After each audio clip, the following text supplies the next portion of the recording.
हरे कृष्णा। ओम नमो भगवते वासुदेवाय। ओम नमो भगवते वासुदेवाय। ओम नमो भगवते वासुदेवाय। तो जैसा कि आप सब जानते हैं कि इस वक्त क्या चल रहा है, महाकुंभ। तो कुंभ के पीछे स्टोरी क्या है, कैसे कुंभ स्टार्ट हुआ, क्यों चार प्लेसेस ऐसे हैं जिनकी इतनी इम्पोर्टेंस है, उसकी कथा है। वो कथा स्टार्ट होती है जो समुद्र मंथन हुआ था। तो अभी मैं थोड़ा सा शॉर्ट में बता रही हूँ, उसकी उस पूरी लीला को हम डिटेल में पढ़ने वाले हैं। ये लीला इतनी स्पेशल लीला है, समुद्र मंथन की लीला, जिसको अमृत महोत्सव भी कहा जाता है, अमृत आख्यान भी कहा जाता है, अलग अलग नाम से जाना जाता है। और इस पर्टिकुलर लीला में भगवान ने स्वयं इतने अवतार लिए हैं। कच्छप रूप में अवतार लिया, अजित भगवान के रूप में अवतार लिया। तो इसमें इसमें भगवान ने बहुत सबसे सारा जो अवतार लिए हैं वो इसी लीला में लिए हैं। मोहिनी रूप में अवतार लिया। तो जो सबसे ज्यादा अवतार लिए हैं वो इसी रूप में भगवान ने लिए हैं।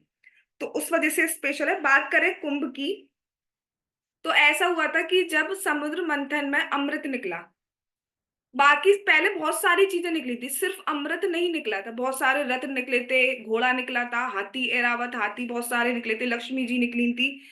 तो सब बांट लिए गए थे, कुछ असुर के हाथ में आ गए, कुछ देवता के हाथ में आ गए। फिर जब निकले धनवंतरी, धनवंतरी अवतार में भी स्वयं भगवान आए, तो अमृत निकला। अब अमृत के पीछे होने लगी लड़ाई।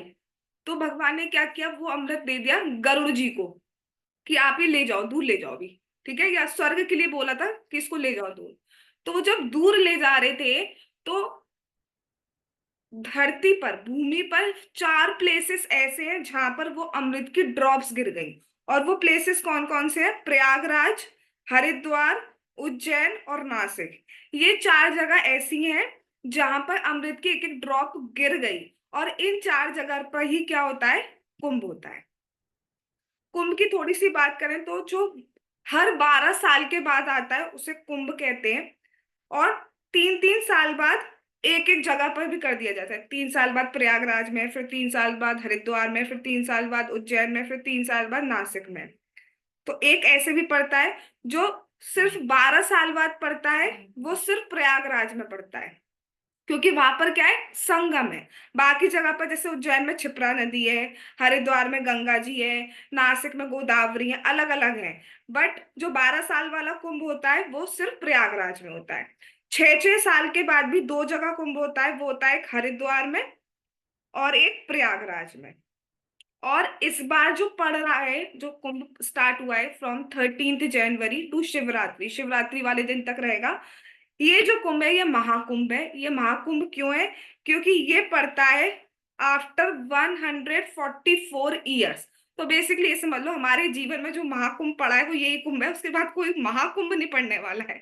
सो दैट्स वाई जो इस साल का कुंभ है वो बहुत स्पेशल है। भगवान की कृपा है कि हमें उस कथा को सुनने का, समझने का, पढ़ने का अपॉर्चुनिटी भगवान ने दे दिया। तो उस बात पे बोलो, हरे कृष्णा कृष्णा कृष्णा हरे हरे, हरे राम राम राम हरे हरे। अब हम स्टार्टिंग करते हैं कथा से। अब ये डिटेल में चलेगी, काफी लंबी चलेगी कथा। तत्रापि देव संभूत्यां वैराजस्याभवत्सुता, अजितो नाम भगवान अंशेना जग, अजितो नाम भगवान अंशेना जगतापति। ब्रह्मा जी का जो एक दिन होता है उसमें 14 मनवंतर होते हैं। 14 मनवंतर का मतलब क्या होता है? 14 बार गवर्नमेंट चेंज होती है। पहले मनवंतर में इंद्र अलग होंगे, सप्तऋषि अलग होंगे, है ना, सारे देवताओं की जो लिस्ट है वो अलग होती है। दूसरे मनवंतर में अलग होते हैं, तीसरे मनवंतर में अलग होते हैं, चौथे मनवंतर में अलग होते हैं। ऐसे करके ब्रह्मा जी के एक दिन में 14 मनवंतर आते हैं या 14 मनु आते हैं।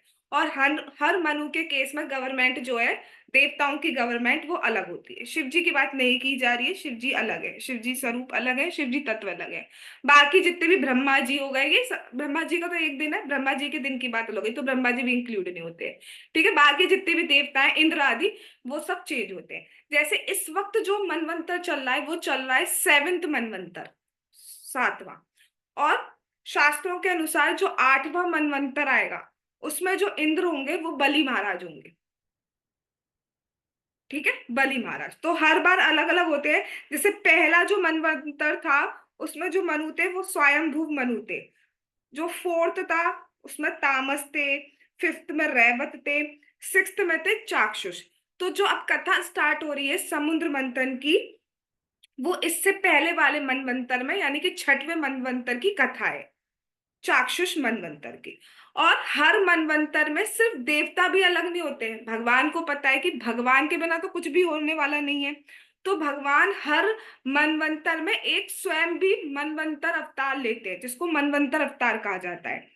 जैसे कि फोर्थ वाला जो मनवंतर था उसमें भगवान ने हरि हरि नाम से हरि रूप में मनवंतर अवतार लिया और उसमें भगवान ने गजेंद्र को मोक्ष दिलाया।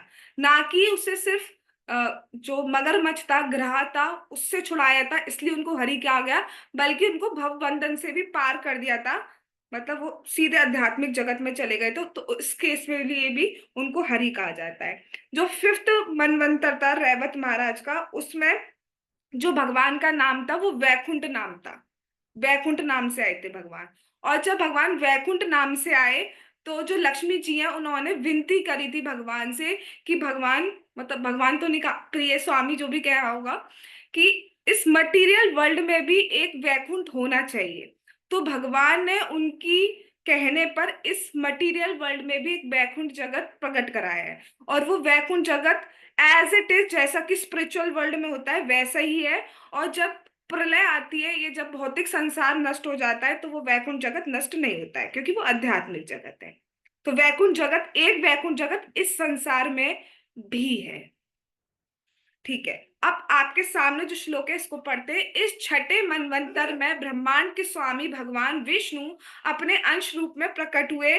वह बैराज की पत्नी देव संभूति के गर्भ से उत्पन्न हुए और उनका नाम अजित था। समझने वाली बात इतनी है कि इस मनवंतर में यानी कि जो चाक्षुष मनवंतर है सिक्स्थ, उसमें भगवान ने जो अवतार लिया है उसमें उनका नाम क्या है, अजित।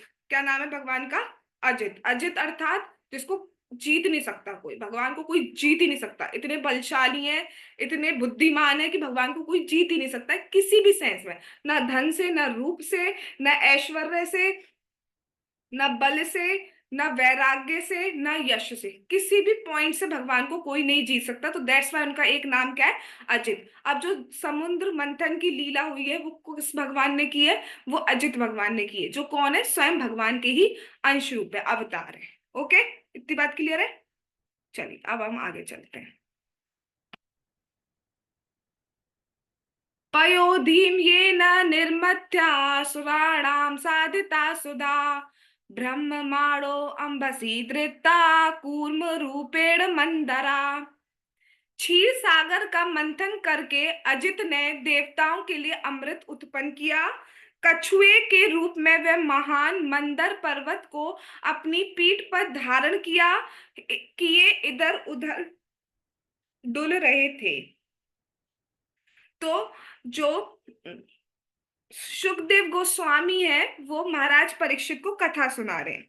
तो कथा जब वो सुना रहे हैं तो उन्हें बता रहे हैं कि वो हर मनवंतर की कथा सुना रहे थे। इससे पहले मैंने कुछ श्लोक इस चैप्टर के स्किप कर दिए, उसमें फिफ्थ मनवंतर की बताया, उससे पहले गजेंद्र मोक्ष लीला बताई है।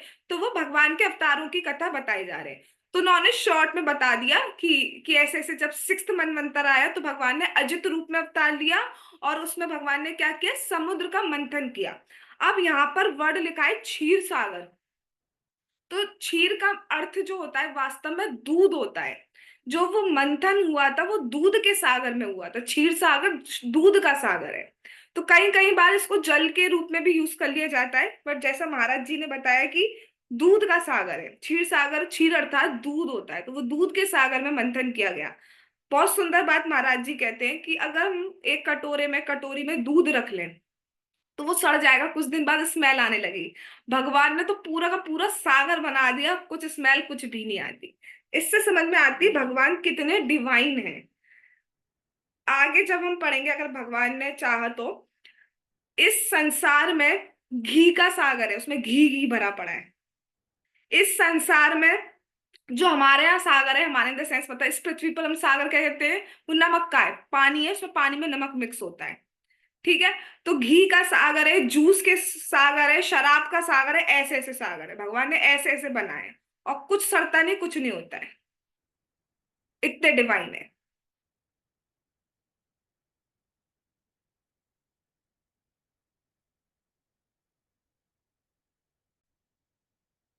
बट भगवान की लीला ऐसी है कि कुछ भी सड़ता नहीं है। इस संसार में जो जल भरा है, भरा पड़ा है, वो भगवान के पसीने से आने वाला जल है। बट वो सड़ता नहीं है, और अपनी तो हम क्या ही बात करें, करना भी नहीं चाहेंगे। चलिए। तो यहाँ पर भगवान जो सुखदेव गोस्वामी है, वो जो कथा सुना रहे हैं महाराज परीक्षित को, तो उन्हें बता रहे हैं कि भगवान ने क्या किया, अमृत उत्पन्न किया। अमृत निकाला, अमृत के बाद वो दैत्यों के पास चला गया, भगवान ने मोहिनी अवतार लिया, फिर किस तरीके से संग्राम हुआ, ऐसे करके शॉर्ट में बता दिया। भगवान ने कछुए का रूप धारण किया और डुल रहे थे। तो उन्होंने बहुत शॉर्ट में बताई थी ये कथा। लेकिन जो भगवान के भक्त होते हैं, वो इतनी शॉर्ट में नहीं मान पाते, वो शॉर्ट में सेटिस्फाई नहीं हो पाते। तो जब सुखदेव गोस्वामी ने बहुत शॉर्ट में कथा सुनाई, तो जो भक्त है कौन, महाराज परीक्षित, वो सेटिस्फाई नहीं हुए कि इतनी शॉर्ट शॉर्ट में क्यों बता रहे हो। जहां पर भगवान की कथा आती है, वहां पे वो फर्दर क्वेश्चन पूछ रहे हैं, तो वो पूछ बता भी इस इंटेंशन से रहे, सो दैट ये भगवान से रिलेटेड और क्वेश्चन करें। और भक्त का भी ये है कि जैसे उन्होंने सुना भगवान ने ये कथा करी, तो क्यों करी, क्यों भगवान ने मंथन किया। हमारे मन में क्वेश्चन आएगा नहीं, अरे बता ही देंगी। बट राजा के मन में क्वेश्चन आया कि ये क्षीर सागर का मंथन किया क्यों, क्यों भगवान कछुए रूप में आए, क्यों इधर उधर उड़ रहे थे, क्यों अमृत उत्पन्न किया गया, ये क्वेश्चंस पूछे गए थे। राइट। ये क्वेश्चन पूछे गए सो दैट डिटेल में पूछे।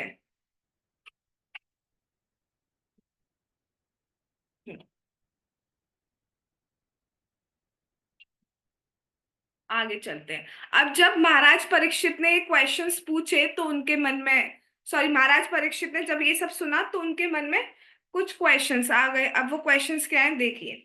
श्री राजा उवाचा यथा भगवता ब्रह्मन् मथेता क्षीर सागरा यदर्थं वा यतश्चाद्रिं दधाराम बुचरात्मना यथामृतं सुरे प्राप्तं किं चान्यद् भवत्तथा एतद् भगवता कर्म वदस्व परम अद्भुतम। देखिए, अब महाराज परीक्षित क्या क्या क्वेश्चंस पूछ रहे हैं। राजा परीक्षित ने पूछा, हे परम ब्राह्मण सुखदेव गोस्वामी, भगवान विष्णु ने क्षीर सागर का मंथन क्यों और कैसे किया, वे कच्छप रूप में जल के भीतर किस लिए रहे, और मंदर पर्वत को धारण क्यों किए रहे, देवताओं ने किस तरह अमृत प्राप्त किया, और सागर मंथन से अन्य कौन सी वस्तुएं उत्पन्न हुई। कृपा करके भगवान के इन सारे अद्भुत कार्यों का वर्णन करें।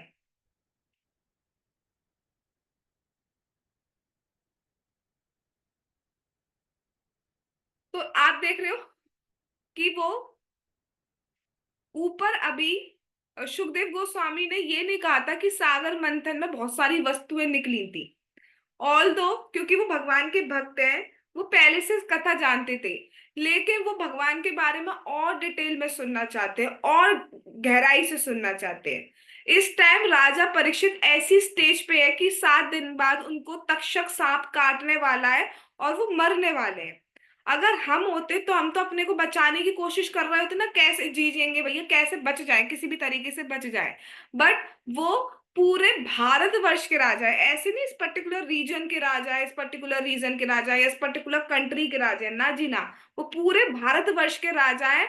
और जैसे उन्हें पता चला कि उनको श्राप मिला है कि उनको 7 दिन बाद तक्षक सांप काटेगा और उससे मृत्यु हो जाएगी, उन्होंने कुछ नहीं सोचा कि मुझे बच्चों के नाम बिल लिखवानी चाहिए, या एक बार दूसरे डॉक्टर को दिखा देना चाहिए, शायद दिल्ली चले जाऊं तो वहां के दूसरे डॉक्टर को दिखा दूं तो कुछ काम बन जाए।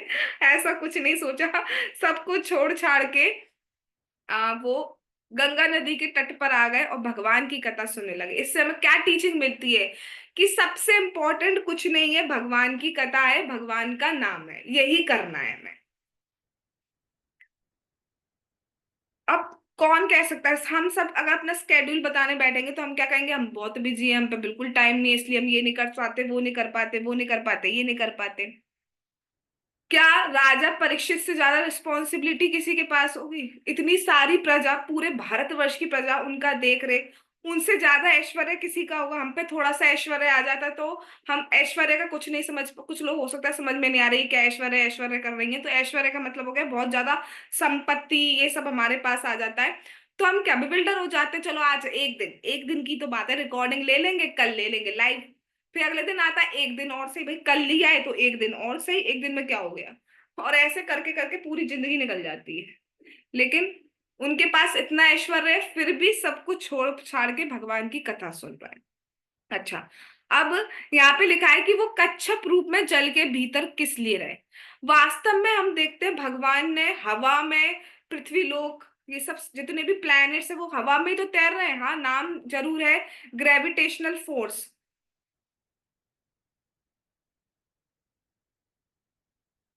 नाम आवाज आ रही है?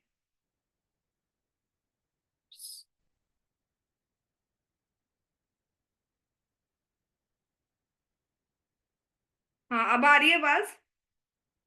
हाँ। आ रही है। Okay okay. नाम जरूर है ग्रेविटेशनल फोर्स की वजह से टिकी हुई है, बट वास्तव में ग्रेविटेशनल फोर्स बनाया किसने? न्यूटन ने लॉ दे दिया कि वो एप्पल गिरा कि हाँ कुछ ग्रेविटी है, बट क्या न्यूटन के देखने से पहले एप्पल नहीं गिरते थे? गिरते थे, नहीं गिरते थे? गिरते थे। उन्होंने ऑब्जर्व किया, डिस्कवर करके आपको बता दिया। और जो वैल्यूज भी दी जाती है that is an approximation. Small G की वैल्यू है 9.8 मीटर पर सेकंड स्क्वायर। किसी किसी जब हम फिजिक्स में पढ़ते थे तो क्वेश्चन आ जाता था कि इस बार जी को 10 मान लो, इस बार 9.82 मान लो। आता था, करा होगा जिसने तो समझ पा रहे होंगे। तो अप्रोक्सीमेट वैल्यू होती थी, एग्जैक्ट वैल्यू तो नहीं होती थी। भगवान ने अगर अप्रोक्सीमेशन दे दिया तो पूरी की पूरी पृथ्वी और हम सब गिर पड़ेंगे। अप्रोक्सीमेशन नहीं है भगवान के केस में, एग्जैक्ट है। तो भगवान ने तो इतने सारे लोग तैरा दिए, तो भगवान चाहते तो समुद्र मंथन यूं ही करवा देते। कछुए क्यों बने? भगवान की तो शक्ति से कुछ भी हो सकता है।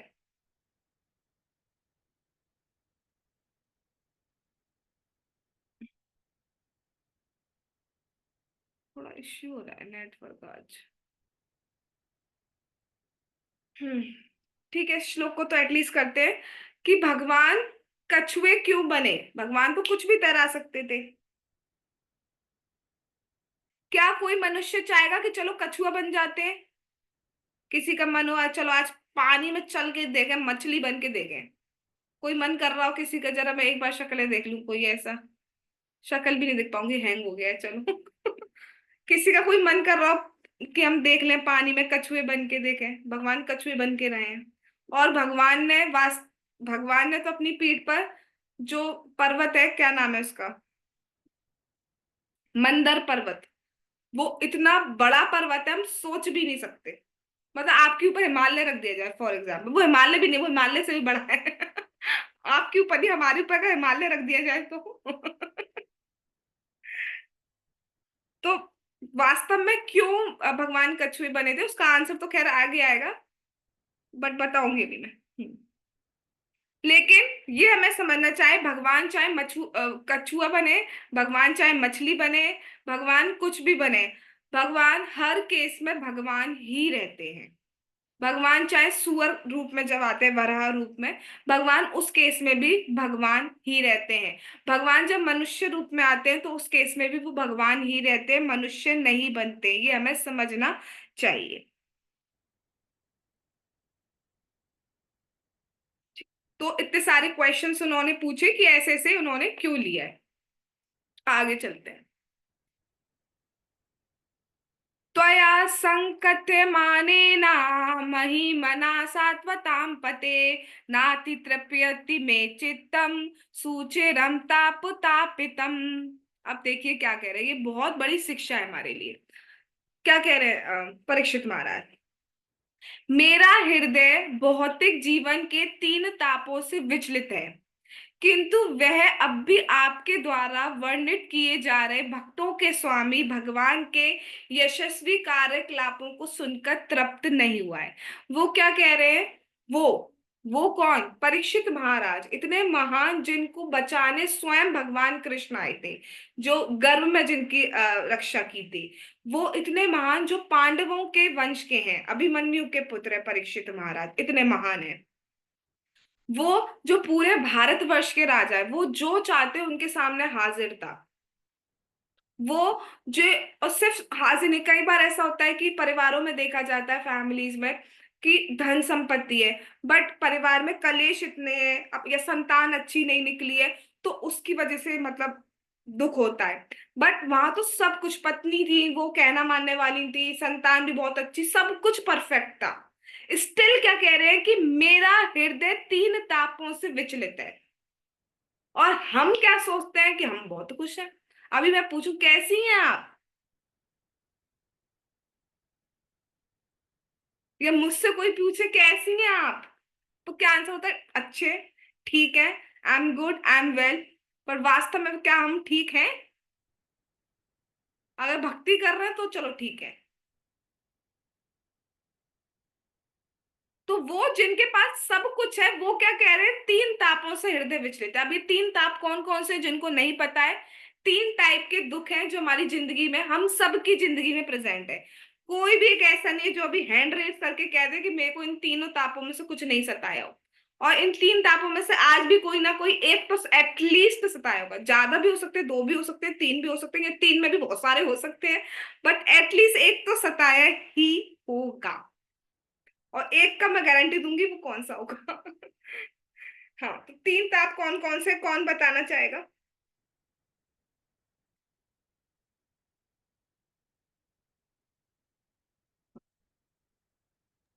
हरे कृष्णा। हरे कृष्णा। आदि दैविक, आदि भौतिक, आदि आत्मिक। यस, हरि बोल। तीन टाइप के ताप है, आदि दैविक, आदि भौतिक, आदि आत्मिक, आध्यात्मिक। हम्म। तो आदि दैविक मतलब जो दुख, जो ताप हमें देव के द्वारा मिलते हैं, जैसे भूकंप आ गया, अनसर्टेनिटी एकदम से हो जाती है ना, ये जो कोरोना आ गया था एकदम, एक्सट्रीम ठंड पड़ना, एक्सट्रीम बारिश पड़ना, तूफान आ जाना, सूखा पड़ जाना, भूकंप आ जाना, आग लग जाना, ये सब किस में होते हैं? ये सब आते हैं आदि दैविक।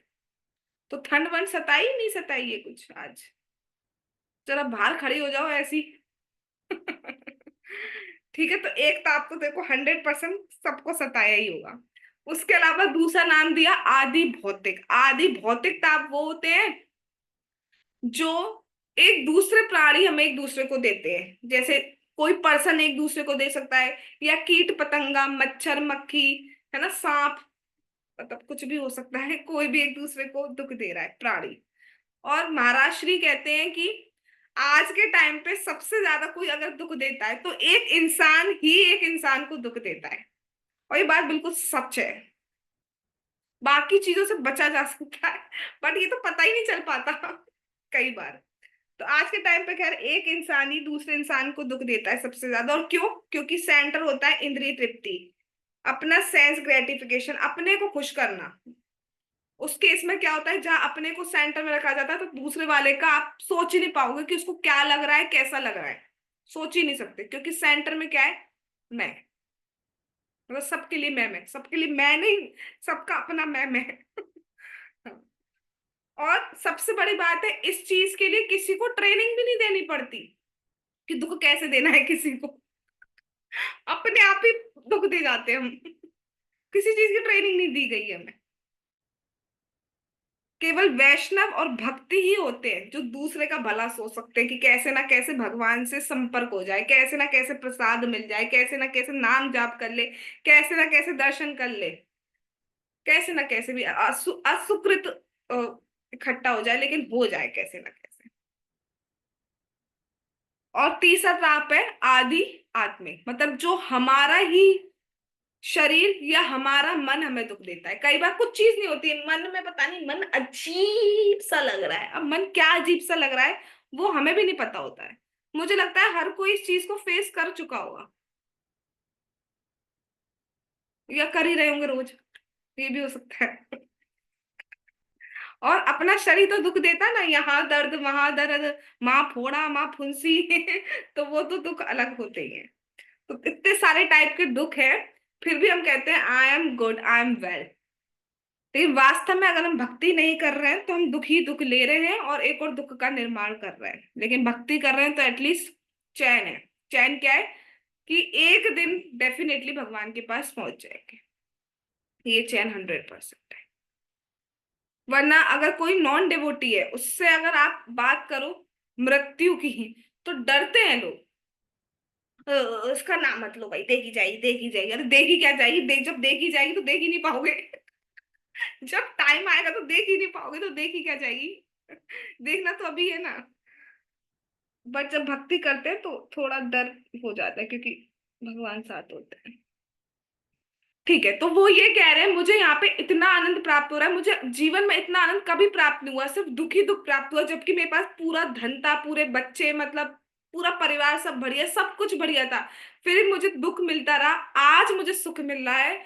क्यों? क्योंकि मैं भगवान की कथा सुन रहा हूँ। और सुख भी इतना मिल रहा है कि मैं तृप्त नहीं हो पा रहा हूँ। मुझे और सुनना है, मुझे और सुनना है, मुझे और सुनना है। कोई चीज आपकी फेवरेट डिश होगी, आप उसको खाते हो, रसगुल्ला फॉर एग्जाम्पल, मैं मान के चल रही हूँ पसंद है भाई, मान लिया करो तुम, पसंद है हो या नहीं हो, खा लो। है तो सपोज रसगुल्ला पसंद है। अब एक खाया तो वो बहुत टेस्ट है, छोटे छोटे बनाए, इतने इतने छोटे छोटे। तो पहले से कुछ नहीं हुआ, और चाहिए हमें, और चाहिए। बट एक टाइम के बाद अब नहीं चाहिए, हो जाएगा, या खत्म हो जाएंगे, या देंगी नहीं मम्मी की, ये हो जाएगा, पेट खराब हो जाएगा, ये हो जाएगा, फलाना ढिमकाना, वॉट। ठीक है, बट भगवान की कथा तो कभी भी खत्म नहीं होती। तो वो कह रहे हैं मैं तृप्त नहीं हो पा रहा हूँ, मुझे और सुनाओ, मुझे और सुनाओ कथा। एक श्लोक और लेंगे। श्री सूता वाचा संप्रष्टो भगवानेवं द्वैपायना सुतो द्विजा अभिनन्द्या हरे वीर्यम अभ्याचष्टुम प्रचक्रमे। श्री सूत गोस्वामी ने कहा, यहाँ नैमिषारण्य में एकत्रित हे विद्वान ब्राह्मणों, जब द्वैपायन पुत्र सुखदेव गोस्वामी ने से राजा ने इस तरह प्रश्न पूछा तो उन्होंने राजा को बधाई दी और भगवान के यश को और भी आगे वर्णन करने का प्रयास किया। तो ये एक और भक्त की पहचान होती है कि जब उनसे हरि कथा के कॉन्टेक्स्ट में क्वेश्चन पूछे जाते हैं तो वो प्रसन्न होते हैं कि अब उन्हें भगवान के बारे में बोलने का चांस मिलेगा। तो जब सुखदेव गोस्वामी ने सुना तो वो बहुत प्रसन्न हुए कि राजा ने क्या उचित क्वेश्चंस पूछे हैं, और उन्होंने भगवान की कथा कहना स्टार्ट किया। भगवान की कथा मतलब अब डिटेल में स्टार्ट करेंगे समुद्र मंथन लीला, जो भगवान ने चाहा तो हम कल देखेंगे। आज हम यही रुकते हैं, आज हमने बेस भूमिका बना दी है। ठीक है, सो दैट कल से हम फाइनली स्टार्ट कर पाएंगे। और आज थोड़ा थोड़ा नेटवर्क इश्यू भी आ रहा है। जगत गुरु श्रीला प्रभुपाद की जय, श्रीमद् भागवतम महापुराण की जय, समुद्र मंथन लीला की जय, माँ कुंभ की जय, श्री श्री गौर निताई की जय, श्री श्री कृष्ण बलराम की जय, श्री श्री ललिता विशाखा राधे श्याम की जय, श्री वृंदावन धाम की जय, हरे कृष्ण महामंत्र की जय, श्री जगन्नाथ श्री बलदेव श्री सुभद्रा महारानी की जय, निताई गौर प्रेमानंदे हरि हरि बोल। हरे कृष्णा कृष्णा कृष्णा हरे हरे, हरे राम राम राम हरे हरे। वाञ्छा कल्पतरुभ्यश्च कृपा सिन्धुभैव च पतितानां पावनेभ्यो वैष्णवेभ्यो नमो नमः। All glories to assembled devotees. Hare Krishna. Thanks for coming.